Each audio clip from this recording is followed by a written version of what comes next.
참된 교회의 모습이라고 하는 것은 요한계시록 2장 1절에 보면 예수님께서 친히 교회 사자에게 말씀하고 있음을 말하고 있습니다.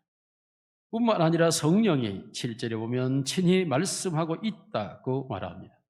구약의 성전만이 하나님이 거하시는 곳이 아니라 신약의 교회에도 예수님께서 끊임없이 간섭하시며 성령이 역사하고 있는 곳임을 우리에게 말하고 있습니다. 만일에 우리의 교회가 하나님이 만남에 없고 예수 그리스도의 말씀이 없고 성령의 역사하심이 없다면 우리의 교회는 죽은 교회든지 아니면 거짓 교회든지 교회가 아닐 것입니다. 그러므로 온전한 교회로 나아가기 위하여서 우리는 정말 교회가 어떠한지를 우리는 분명하게 이해하고 그러한 교회가 되어져야 할 줄로 믿습니다. 여러분, 온전한 교회라고 하는 것은 세 가지 의미에서 우리가 살펴볼 수 있습니다. 첫째로 온전한 교회란 신앙 고백이 진실한 교회입니다. 왜 그럴까요? 교회를 가리켜서 마태복음 16장 18절에 예수님께서 내가 내 교회를 세우리니 라고 말씀하고 있습니다. 그러므로 교회란 예수님이 세우신 교회라야 온전한 교회입니다. 왜냐하면 예수님께서 세우심으로 교회는 이 지구상에 출몰하였기 때문입니다. 그러므로 예수님이 세우지 않는 교회란 아무리 간판을 교회로 걸었다 할지라도 이름을 교회라고 한다 할지라도 온갖 교단의 명을 사용하고 사람이 모인다 할지라도 교회일 수가 없습니다. 그러면 예수님이 세우신 교회란 어떤 교회입니까? 바로 신앙 고백이 진실한 교회입니다. 예수님께서 교회를 세운다고 할 때 이 말씀 속에서 하신 말씀은 사람들이 나를 누구라 하더냐 할 때에 더러는 엘리야라 하더이다 더러는 이사야라 하더이다 할 때에 제자 베드로가 주는 그리스도시요 살아계신 하나님의 아들이십니다 라고 고백합니다.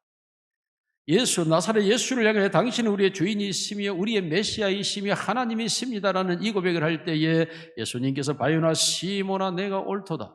이런 내게 알게 하니는 혈육이 아니요 하늘에 계신 아버지시니라고 말씀하시며 내가 내 이위에 교회를 세우겠다고 말씀합니다. 바로 이 신앙 고백 위에 세워진 교회가 예수님이 세우신 교회라고 말씀하는 것입니다.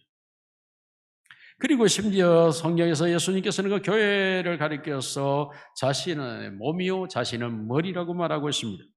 고린도서 12장 23절에 성도는 그리스도의 몸이요 지체는 그 지체의 각 부분이라고 말함으로써 성도들이 예수 그리스도의 몸이라고 말하고 있습니다. 그러면 예수님은 무엇일까? 에베소 1장 23절에 교회는 그의 몸이니라고 말하며 몸은 머리가 있음을 말하고 있습니다. 에베소 5장 23절 그리스도의 교회의 머리됨. 그러므로 예수 그리스도가 교회의 머리이고 그리고 온 성도와 교회는 몸이라고 말씀하고 있습니다. 여러분, 머리가 영리해야 몸이 고생하지 않습니다. 머리가 미련하면 몸이 고생하는 겁니다.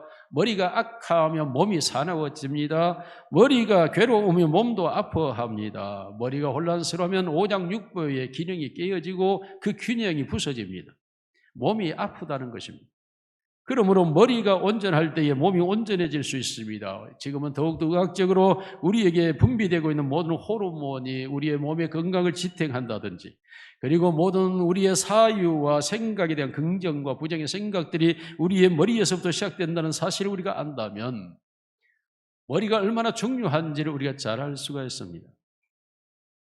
그러므로 머리가 온전할 때에 몸이 온전해질 수 있습니다. 그렇습니다. 예수 그리스도가 머리 된 교회라야 온전한 교회인데 예수 그리스도는 어떤 몸에 붙어 있습니까? 자신을 향한 신앙 고백이 진실한 자들 위에 머리가 되어 주시는 것입니다.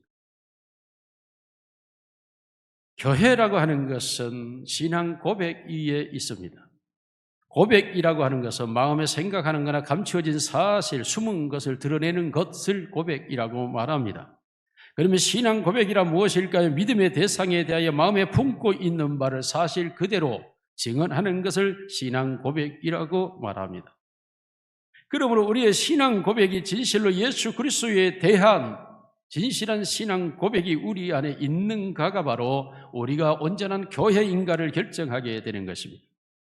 오늘 여러분들의 주인은 누구입니까? 어쩌면 우리 모두는 우리의 주인은 예수 그리스도라고 우리가 말할 수 있을 것입니다. 왜냐하면 먹더니 마시더니 무엇이라도 다 하나님의 영광을 위하여 하라고 우리는 배웠고 알고 있기 때문입니다. 문제는 실제적 주인인가 하는 문제입니다. 여러분, 온전한 교회란 우리의 신앙 고백이 진실해야 하며 그 첫째가 바로 예수 그리스도가 우리의 주 되심을 고백해야 하며 그 주 되심은 노예가 주인의 명을 따라서 살아가는 것과 같은 모습이어야 하는 것입니다. 더 나아가서 우리의 진실한 신앙 고백은 예수가 우리의 그리스도, 우리의 메시아라고 고백해야 합니다. 메시아라고 하는 말은 제사장과 선지자와 왕이라는 의미입니다. 기름 부어 세우는 삼직을 가리켜 그리스도라고 성경은 말하고 있습니다. 그러므로 예수 그리스도가 우리의 제사장이라고 하는 사실에 대한 분명한 신앙 고백이 있어야 합니다. 백성의 죄를 대신하여 하나님께 나아가 그 죄를 구하고 용서를 받는 자가 바로 제사장입니다. 그래서 제사장은 그 백성들의 죄를 대속하는 자입니다. 오늘 인류 역사에 백성들의 죄를 대신하여, 아니 다른 성도들을, 신도들을 위하여 자기의 생명을 바친 교주가 있습니까? 종교 창시자가 있습니까? 단 한 사람의 종교 창시자도 또한 어떤 교주도 자기의 신도들을 위하여 생명을 바친 자가 없습니다. 그러므로 그 모든 종교 창시자든지 또한 모든 교주들은 자기들의 목적, 자기들의 유익을 위하여 갈취하였고 이용하였고 속였을 뿐인 것입니다. 참된 종교 지도자는 자기의 신앙의 대상들을 위하여 생명을 바치는 자여야 합니다. 그러므로 구약의 제사장들은 죄를 대속하러 하나님의 지성소에 들어갔다가 그 죄가 숨겨져서 하나님께 용서받지 못한 죄일 경우 제사장이 그 자리에서 대신 죽음을 당해야 합니다. 그러므로 백성의 죄를 대신하여 죽음을 당하는 게 바로 제사장입니다. 예수 그리스도 그가 바로 인류의 모든 죄를 대속하기 위하여 대신 죽음을 당하심으로 하나님의 공의를 만족케 하고 하나님의 사랑을 실현시켰다고 성경은 말하고 있습니다. 여러분, 죄를 대속하여 죽음의 자리에 이르실 수 있는 분, 이 인류 역사에 누가 있습니까? 하나님은 거룩하시기 때문에 죄 있는 자 만나지 않습니다. 그러므로 예수님께서 나로 말미암지 않고는 아버지께 올 자가 없다고 말씀합니다. 내 이름으로 무엇이든지 구하지 않으면 받을 수 없다고 말하고 있습니다. 예수 그리스도가 아니고는 결코 하나님에게서 그 어떤 것도 얻을 수 없음을 말하고 있습니다. 왜냐하면 예수 그리스도가 죄를 대속해야 했고 대속하였기 때문인 것입니다. 여러분, 예수 그리스도는 제사장일 뿐만 아니라 왕이라고 말하고 있습니다. 왕은 백성의 생명을 책임지는 자입니다. 오늘날처럼 권력을 누리거나 백성을 이용하여 고혈을 빨아먹는 자가 아니라 왕은 백성들을 살리기 위하여 자기의 생명을 내어놓는 자가 왕입니다. 그리고 그 백성들을 생명의 길로, 삶의 길로 이끌어가며 인도하는 자가 바로 통치하고 다스리는 자가 왕인 것입니다. 그러므로 예수 그리스도가 왕이 되어지실 때에 예수 그리스도를 믿는 모든 신앙의 고백자들에게 예수님은 친히 왕으로 통치를 하기 시작합니다. 물론 예수 그리스도가 왕 되기를 거부하는 수많은 인류가 존재합니다. 왜냐하면 자기의 욕심이 주인되어 있기 때문입니다. 영생을 욕망하면서도 갈망하면서도 사실은 자신의 욕심 앞에서 멸망의 길을 걸어가는 사람들의 모습입니다. 참된 사랑에 목말라 하지만은 인간은 정욕에 불타는 불륜에 빠져버리고 맙니다. 영원한 장수를 갈망하면서도 일순간의 쾌락을 이유하여서 그들은 마약과 술을 마시며 건강을 해치는 일을 서슴지 않습니다. 참된 즐거움을 노래하면서도 사실상 순간적 쾌락에 빠져서 허무에 빠져버리는 것이 인간의 모습이라고 할 수 있습니다. 내면의 변함없는 진실을 추구하면서도 입술로 순간순간 거짓말함으로 후회하며 살아가는 게 사람들입니다. 이와 같이 우리 속에 있는 죄가 우리의 왕이 되어 우리를 다스리며 통치하고 있기 때문에 우리가 진실로 예수 그리스도의 왕되심을 고백하지 못하는 모습들을 가지고 있습니다. 그런데 성경은 그렇게 말하지 않습니다. 예수 그리스도가 바로 왕이라고 말씀하시며 예수님 마태복음 28장 18절에 하늘과 땅의 모든 권세를 가진 자가 나라고 말씀하시고 그러므로 너희는 가서 모든 족속으로 제자를 삼아 아버지 아들과 성령으로 세례를 주고 내가 너에게 분부한 모든 걸 가르쳐 지키라고 명령하였고 놀랍게도 그 명령은 온 인류 역사에 2000년 동안 이루어져 왔습니다. 하늘과 땅의 진정한 권세자가 누구인지를 분명하게 역사는 우리에게 말하고 있습니다. 우리의 삶의 현장에서 그 예수 그리스도의 명령이 오늘도 진행되고 있는 것을 보면 그가 왕이라는 사실을 부인할 수가 없습니다. 심지어 로마서 11장 36절에 만물이 그에서 나고 그로 말미암고 그에게로 돌아간다고 말씀하신 대로 만물이 그의 뜻과 그의 섭력의 역사 속에 존재하고 있음을 말함으로써 만물의 왕이요 만왕의 왕이심을 말하고 있습니다. 심지어 그는 히브리서 2장 13, 14절에 가서 보면 그는 죽음의 세력의 마귀를 멸하시는 자로 이 세상의 왕 노릇을하는 죄의 통수권자인 마귀를 멸하여 버리심으로써 실제적 통치자요 실제적 주인이요 실제적 왕이라는 사실을 분명하게 선언하고 있습니다. 그리고 이 왕은 모든 개인과 역사 속에 실제적으로 작동합니다. 진실로 예수 그리스도를 나의 그리스도로 고백한 사람들의 모든 간증은 그렇습니다. 모든 간증은 자신들이 왕의 통치를 거부하거나 왕의 통치에서 빗나갈 때에 양심에서부터 가책이 시작됩니다. 그리고 그 양심의 가책에 책망을 받지 않으면 삶을 터치하기 시작합니다.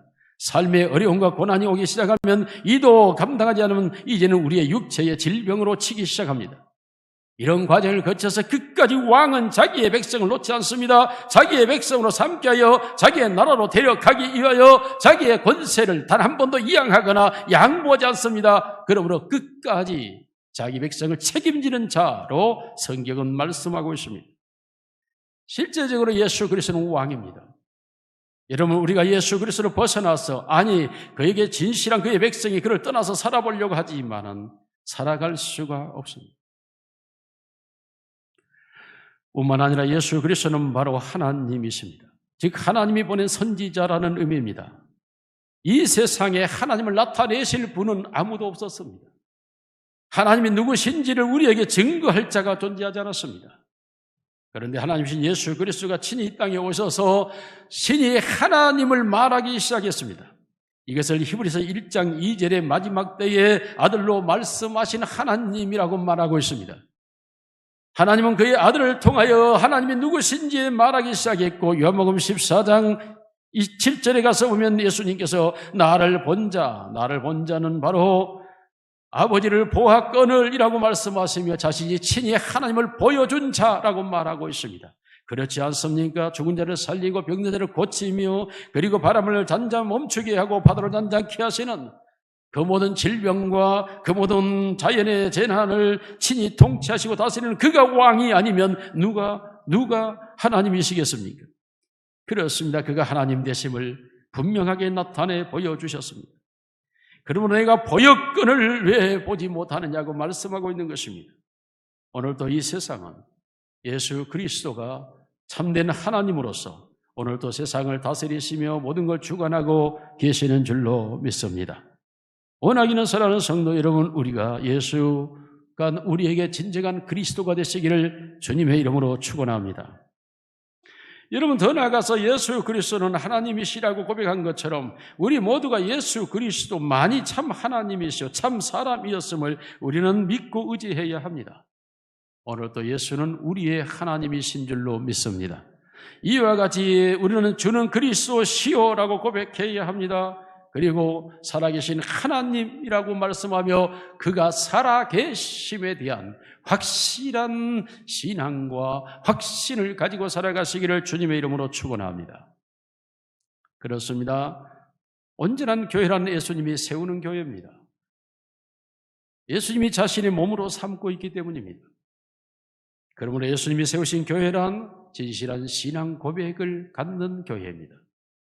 바로 그가 나의 주인이시며 그가 나의 제사장이요 왕이요 선지자이시며 그가 하나님이심을 진심으로 믿고 그를 의지하며 그에게 순종하고 복종하며 그와 더불어 살아가는 삶이 진실한 신앙 고백인 줄로 믿습니다. 더 나아가서 참된 교회는 신랑과 신부 같은 교회입니다. 에베소 5장 31절에 그리스도와 교회에 대하여 말하노라고 말하고 있습니다. 이 무슨 말씀입니까? 에베소서 5장 23절 이하에 써보면 남편들아 하고 아내에게, 아내 된 자들아 남편에게라고 말씀을 5장 22절부터 끊임없이 말씀해 오다가 마지막 결론이 아내와 남편의 모든 일에 대하여 그리스도와 교회에 대하여 말하였다고 말합니다. 마태복음 25장 1절에도 신랑을 맞으러 나온 열 처녀와 같으니라고 말씀하시며 신랑은 예수 그리스도요, 열 처녀는 온전한 온 인류의 교회를 말하고 있습니다. 신랑과 신부와 같은 게 교회와 그리스도의 모습, 이것이 온전한 교회의 모습이라고 말하고 있습니다. 그러면 부부의 온전한 모습을 우리가 어디서 찾을 수 있을까요? 최초의 부부를 창조한 자리로 돌아가야 합니다. 창세기 2장 27절, 24절, 25절에 가서 보면 하나님께서 아담을 창조하신 하와를 지어 가지고 오고 이는 뼈 중에 뼈, 살 중에 살을 고백한 년 후에 하나님께서 이 둘이 한 몸이 되게 하여 사람이 나누지 못하려 하시고 둘이 한 몸이 되어 벌거벗었으나 부끄러워하지 아니하더라고 말하고 있습니다. 그렇습니다. 부부란 한 몸이라고 말하고 있습니다. 한 몸입니다. 두 개의 몸이 아니라 하나의 몸이라는 것입니다. 예수 그리스도와 교회는 한 몸이라고 표현하고 있습니다. 이것이 온전한 교회의 모습이라는 것입니다. 아니, 이것이 온전한 부부의 모습이기 때문입니다. 그러므로 부부는 서로 사랑함으로 한 몸이 되고 부부는 서로 아픔도 하나로 느끼게 되고 삶을 살아가는 어려움도 하나로 고통하게 되고 자녀를 양육하는 일도 함께 사명을 가지고 가고 함께 위로하며 함께 견뎌나가는 것도 동일성 가운데서 서로가 공감하고 공유하며 공생하고 공통적으로 느끼며 살아가는 것이 바로 부부의 모습인 것입니다. 온전한 교회란 바로 예수 그리스도를 신랑으로 삼은 신부된 모습으로 살아가는 것이 바로 온전한 교회인 것입니다. 그런데 많은 가정들이 슬픔과 아픔 그리고 비극이 되는 경우가 있습니다. 이 말은 많은 교회들이 어려움과 고통을 겪는 경우가 있다라는 의미입니다. 왜 그럴까요? 남편이 남편으로서의 책임을 사명을 다하지 못할 때 아닙니까? 아내가 아내로서의 책임과 사명을 알지 못하고 행하지 않기 때문 아니겠습니까? 이런 과정에서 가정이 깨어지고 그리고 이혼하고 그리고 파혼하고 자녀들은 고통하고 부부의 삶이 비극으로 종말을 맞는 경우들을 우리가 허다하게 보게 됩니다. 여러분, 이러한 부부의 문제에 가장 우선되는 것이 하나 전제되어야 합니다. 부부라고 할 때에 부부에게서 반드시 있어야 될 것 하나, 그것은 헌신입니다. 자기를 버리고 상대를 위하여 희생하는 것, 이것을 가리켜 우리는 사랑이라고 표현합니다. 사랑이라고 하는 증거는 헌신입니다. 사랑이라고 하는 표현은 희생에 있는 것입니다. 헌신과 희생이 없는 것을 가리켜 사랑이라고 말하는 것은 속임이요 그리고 달콤한 유혹에 지나지 않습니다. 진실한 사랑이라고 하는 것은 헌신에 있습니다. 신랑이신 예수님께서 친히 자신을 교회를 위하여 주신과 같이 라고 말씀하고 있습니다. 에베소 5장에서 말하고 있는 남편 된 자들아 예수께서 교회를 위하여 자신을 주신과 같이 너희도 아내를 향하여 이렇게 말하고 있습니다. 과연 예수님이 실제로 주셨을까요? 마태복음 20장 28절에 예수님께서 말씀하시기를 내가 이 세상에 오신 것은 섬김을 받으러 온 것이 아니요 섬기려 왔고 그 섬김의 목표가 무엇입니까? 목숨을 바쳐 자기의 목숨을 바쳐 어떻게 바칩니까? 대속물이라고 표현하고 있습니다. 대신 죽은다라는 의미입니다. 예수님께서 교회를 위하여 대신 죽는다라는 말씀입니다. 이것은 디모데전서 2장 26절에 보면 주님께서 이 죽음에 대하여 기약이 이르렀다고 말하고 있습니다. 즉 약속한 때가 되었다는 것입니다. 그러므로 자신이 죽음의 자리로 간다라는 의미입니다. 교회를 위하여 신랑 되신 예수님께서 자신이 대신 죽음으로써 자신의 사랑을 입증하였습니다. 즉 희생과 헌신으로 자신의 사랑을 나타내 보여주신 것입니다. 그러므로 내가 세상에 섬김을 받으러 온 것이 아니라 도리어 섬기러 왔다고 말씀하시며 자신을 주기 위하여 왔다고 말하고 있는 것입니다. 사람은 순간적으로 상황에 따라 바뀌어지고 환경에 따라 달라지는 모습들을 보게 됩니다. 그러나 신앙의 사람 예수 그리스도가 말씀하고 있는 사람의 모습은 달라지지 않습니다. 어떤 상황과 어떤 환경과 어떤 처지가 온다 할지라도 말씀에 서서 말씀을 따라 말씀 가운데 있기 때문에 흔들림도 없고 변함도 없고 바뀌어짐도 없는 것입니다.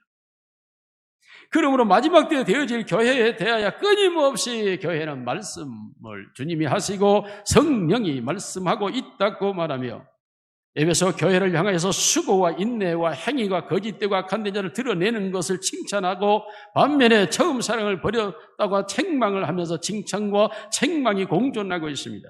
서무나 교회를 향해서는 환난과 궁핍을 내가 알고 있다고 말하며 그러나 너희는 영적으로 부유한 자라고 말씀하시며 유다인들이 너희에게 서 있으나 그들은 사탄의 회라고 말하며 위로와 격려를 하고 있습니다.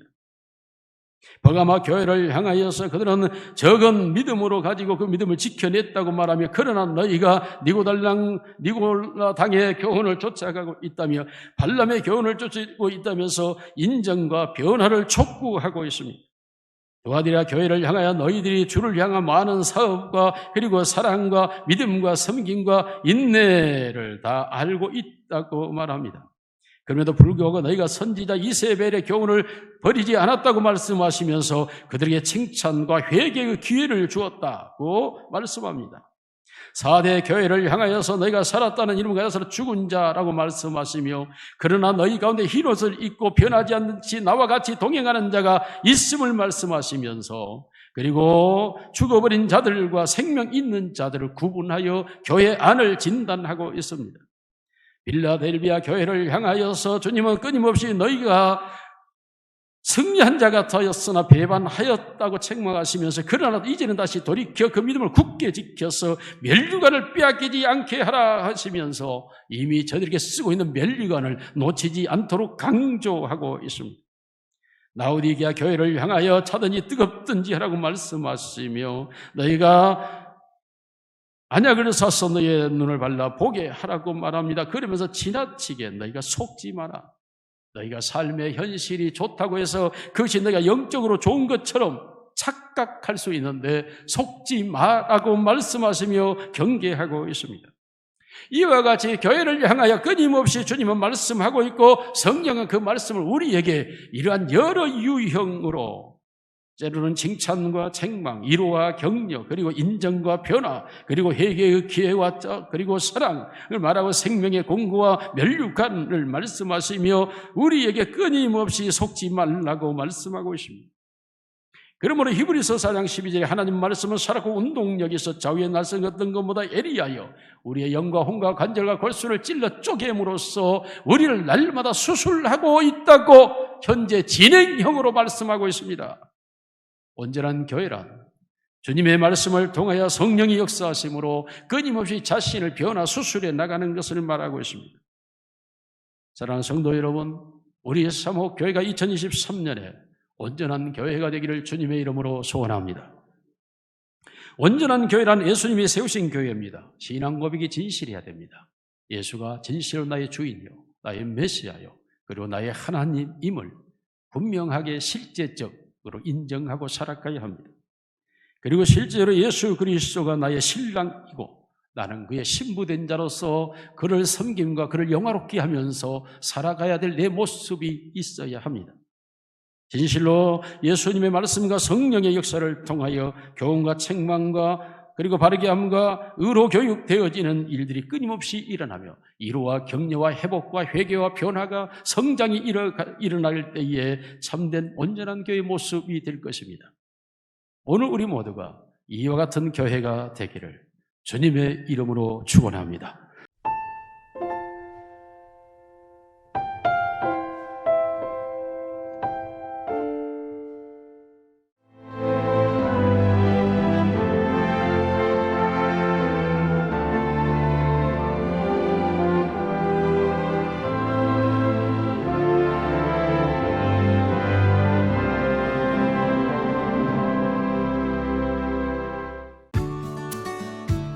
추워질수록 겨울이 깊어갈수록 더욱 선명해지는 애기 동백.